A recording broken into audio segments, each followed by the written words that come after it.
Hi, hello all. Hope all doing good. இன்றைக்கியோட mini வ்ளாகில் என்னென்னா tiffin and lunch box menu தான் பார்க்க போகிறோம். ஸோ ஆஸ் யூஷுவல் தான். ஸோ லன்ச்சுக்கு வந்து சுந்தருக்கு மட்டும் லெமன் ரைஸ் ப்ரிப்பேர் பண்ணிட்டேன். ஸோ இந்த ஆயில் பாட்டில் வந்து இந்த 2 ml 3 ml மட்டும் ஆயில் வந்து அதுலேருந்து வரும். பட் அது ஏன்டா வாங்கினான்னு ஆச்சு, அதுலேருந்து ஆயிலே வரமாட்டேங்குது. எனக்கு எத்தனை பேர் அதை யூஸ் பண்ணுறீங்கன்னு எனக்கு தெரியல. ஸோ ரொம்ப வந்து ப்ரெஸ் பண்ணி தான் அந்த பாட்டிலேருந்து ஆயிலே வருது எனக்கு.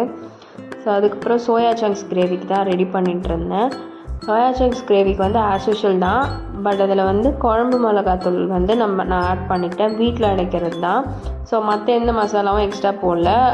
எக்ஸ்ட்ரா வந்து சில்லி பவுடர் மட்டும் ஆட் பண்ணேன், வேறு எதுவும் எக்ஸ்ட்ரா போடல. ஸோ சைட் பை சைடு வந்து சப்பாத்தியும் ரெடி பண்ணிவிட்டு ப்ளஸ் வந்து அதில் லாஸ்ட்டாக வந்து ஃபைனல் டச்சுக்கு வந்து கேஷ்யூஸ், அதுக்கப்புறம் தேங்காய், அதுக்கப்புறம் சோம்பு இதெல்லாம் கொஞ்சம் நேரம் சுட தண்ணியில் ஊற வச்சு கொஞ்சம் பேஸ்ட்டாக ரெடி பண்ணி ஃபைனல் டச் வந்து சோயா சங்க் கிரேவியில் ஊற்றாச்சு. பட் டேஸ்ட் வந்து உண்மையாகவே நல்லா இருந்துச்சு, ரொம்பவே நல்லா இருந்துச்சு டேஸ்ட்டு. ஸோ சுந்தருக்கு மட்டும் லெமன் ரைஸ் பேக் பண்ணிட்டேன். ஸோ எனக்கு வந்து மதியானத்துக்கு சப்பாத்தியும் சன்னா கிரேவி மட்டும்தான். ஸோ இவ்வளோ தான் இன்னையோட lunch and breakfast menu.